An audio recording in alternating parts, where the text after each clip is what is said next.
first time I heard about it was in about the mid-90s. 1990s was an exciting time to be in motorcycling in general, because the enthusiasm in the sport was starting to grow. Even though people like myself had been a lifelong motorcycle rider, there were people that were my age and older, middle age, were starting to buy bikes or starting to get back into it after they had families raised.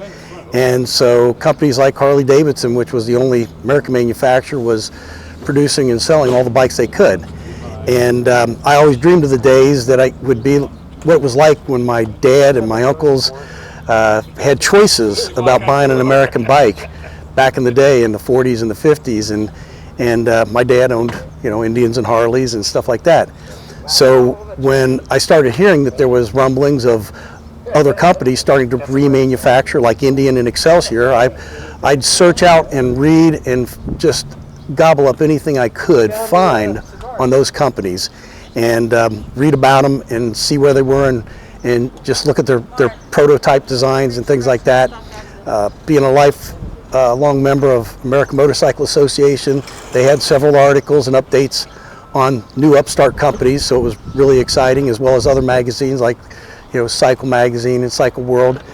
And I kept and clipped out all the articles I could and kept them. And as things started to get closer and closer to the end of the decade, like '98, and they started coming out with prototypes, showing up at Daytona and Sturgis, the excitement just continued to build. And I didn't want to take anything away from Harley-Davidson. I just wanted another American manufacturer, so we had choices. And I always believed in the free market system, that would make the motorcycles and the riding better for all of us who ride. With that, that there would be competition. And so, Indian and Excelsior Henderson were coming about, and Excelsior Henderson was the one that came out with their bike first with their own engine. And that was when I was convinced, okay, I'm going to buy an Excelsior Henderson. I was watching and trying to find out when they were setting up dealers in Ohio, because I lived near Cincinnati, Ohio at the time. And as soon as they set up the Cincinnati dealer, Beachmont Motorsports, I ran down there, was the first person down there in September of 1998, put money down on a bike I'd not even seen, and placed my order.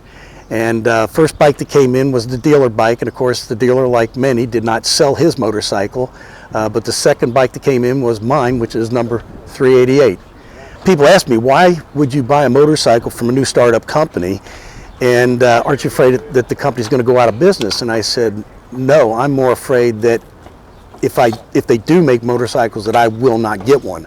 I wanted to be one of the first people to own it and hope that they succeeded, because I wanted to support it and also be one of the first people to ever own a bike, figuring that that's the excitement of it, being one of the first pioneers, just like the people that went across this country, the first ones, no fear, just charge forward.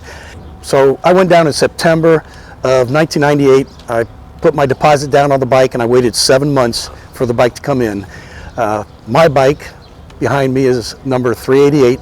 It came out of the plant on April 2nd, 1999. A few days later, it came to Beachmont Motorsports in Cincinnati. They called me up to come test drive my bike and see if I wanted it. And there was no question I wanted it. And I traded with them, signed the contract, and rode it home. It was the first motorcycle that was sold in Ohio. As most people know, being a motorcyclist, we're a tight-knit group of people in general. I mean, you see another bike coming down the road, no matter what it is, they wave at you, you wave back. Somebody's stopped on the side of the road, in a car, 100 cars will pass by you, nobody will stop and help. First bike that comes by, they're going to stop and help you and make sure you're okay. The Excelsior Henderson community is a tight-knit group of people, brothers and sisters, that we share the same camaraderie and the love for, and passion for these motorcycles, and it's far and above, beyond anything that can be experienced. And my promise was always that I would never sell my Excelsior, and it's already been willed to my nephew. And when I'm finished with it and I can't ride it anymore, then it'll be his, and after that he has 3 boys growing up, and they'll have to fight over who gets it after that.